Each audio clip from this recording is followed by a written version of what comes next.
In 1797, the Royal Navy lived through its deepest political crisis, with fleet mutinies at the anchorages of Spithead and the Nore. Although the Nore Mutiny followed immediately after the one at Spithead, its tone and outcome was markedly different.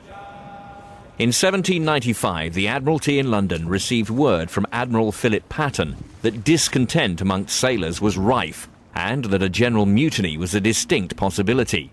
This had been demonstrated by the increasing rate of desertions.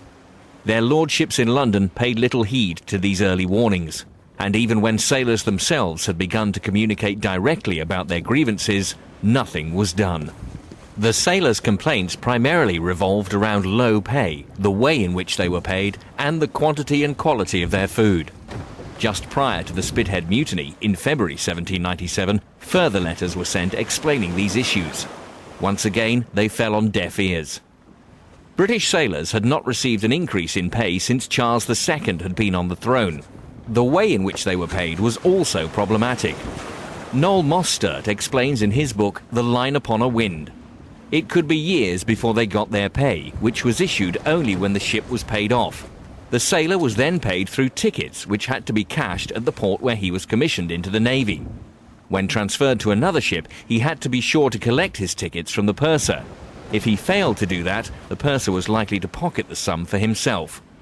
Of all the grievances of the late 18th century sailor, the one that particularly raises disbelief in anyone familiar with accounts of the horrors of battle at that time is that sailors got no pay when in sickbay, even when wounded.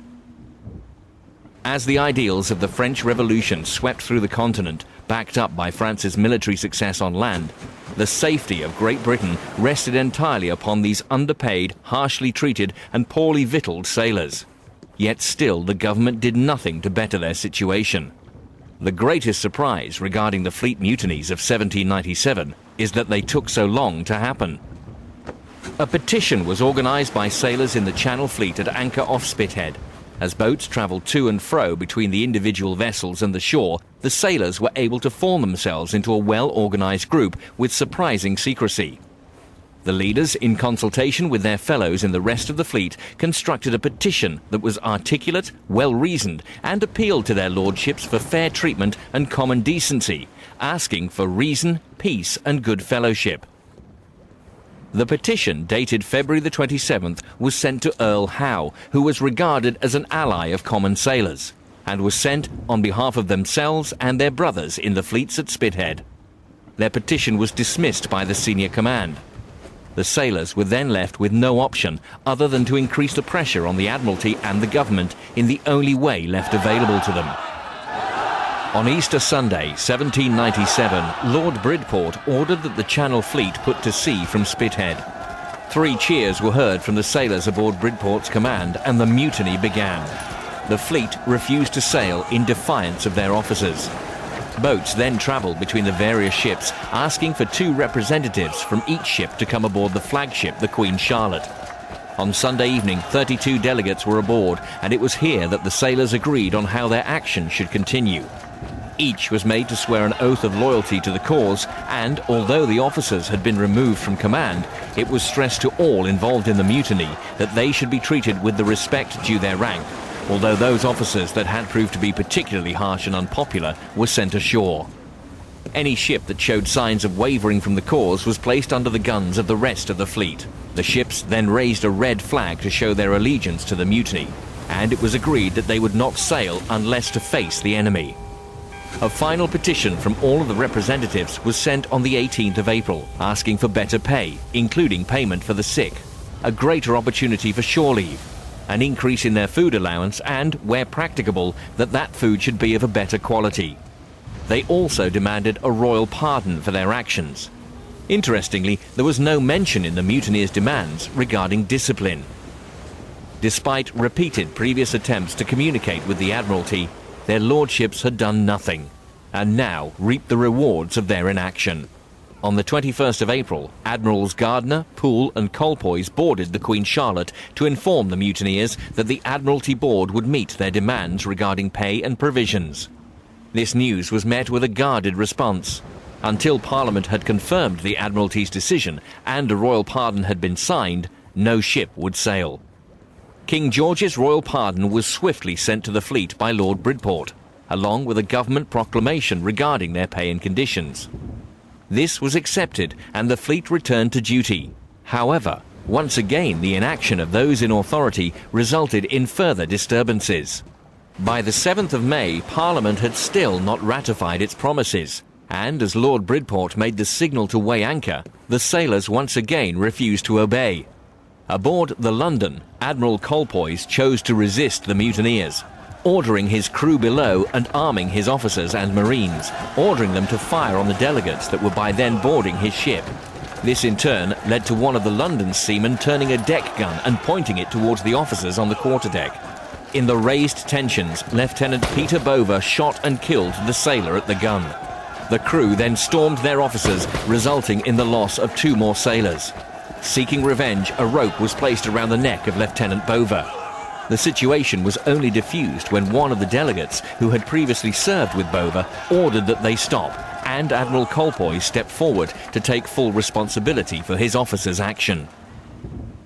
This further demonstration of the determination of the sailors finally spurred the government into action. On the 9th of May, Prime Minister William Pitt rushed through the bill for increased pay and allowances for the sailors. Lord Howe was then sent to deliver the Parliamentary Act and the King's pardon to Spithead. Part of the final agreement was that Admiral Colpoys, along with 4 ships' captains and numerous other unpopular officers and petty officers, were removed from their ships. The Spithead Mutiny finally ended on the 13th of May. It was a triumph for reason and fairness over government inaction. If those in Parliament and at the Admiralty had listened to the earlier pleas of those who provided the backbone of Britain's defence and had acted accordingly, such drastic and desperate measures need never have been taken.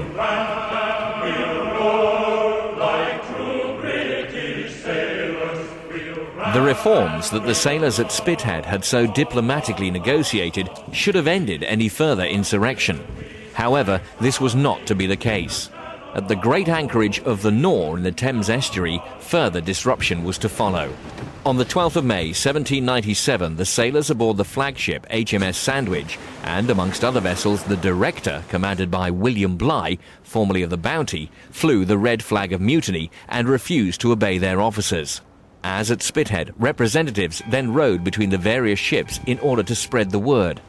However, over the course of this new mutiny, a number of ships either remained loyal or returned to good order and were able to slip away from their rebellious colleagues. When news of the settlement at Spithead reached those at the Nore, logically the matter should have ended there and then. This was not to be the case, and unlike the Spithead mutiny, one man amongst the mutineers came to the forefront. Nore Mutiny described the situation. The Nore suddenly produced a leader of unusual ability and intellect, straight from the ferment of ideas ashore, with social scores of his own to settle. That man was Richard Parker.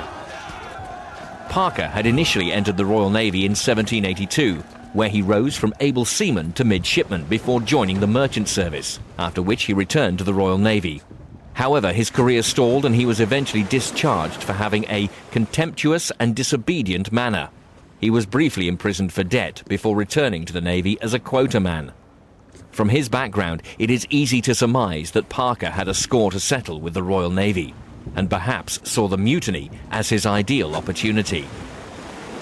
Although Richard Parker did not initiate the mutiny at the Nore, it was probably because of his background that he was asked to join the delegates and quickly became the lead figure, calling himself President of the Committee of the Delegates of the Fleet. The demands of the mutineers at Spithead had been applied to the whole Royal Navy. However, Parker and the mutineers at the Nore felt that this settlement hadn't gone far enough. They demanded more liberty to go ashore when a ship was in harbour, along with further requests regarding wage arrears, a more equal distribution of prize money, and changes to the Articles of War which governed life aboard ship. The demands of the Nore mutineers also entered the political arena, and eventually included that the government be removed and that immediate peace be made with France. The government and the Admiralty would have none of it. In their eyes, the concessions made at Spithead had gone far enough. All they offered was a pardon in exchange for a return to duty. In response, Parker and his fellows began a blockade of London, preventing merchant ships from sailing up the Thames, and formulated plans to sail to France. As Parker and the lead delegates' demands grew, the loyalty of the regular sailors began to ebb away as more and more ships left the cause. The mutiny was effectively over. Richard Parker was arrested on the 13th of June, court-martialed and hanged for his part in the mutiny along with 29 of his fellows. Others who had a direct involvement were punished with flogging, imprisonment or transportation.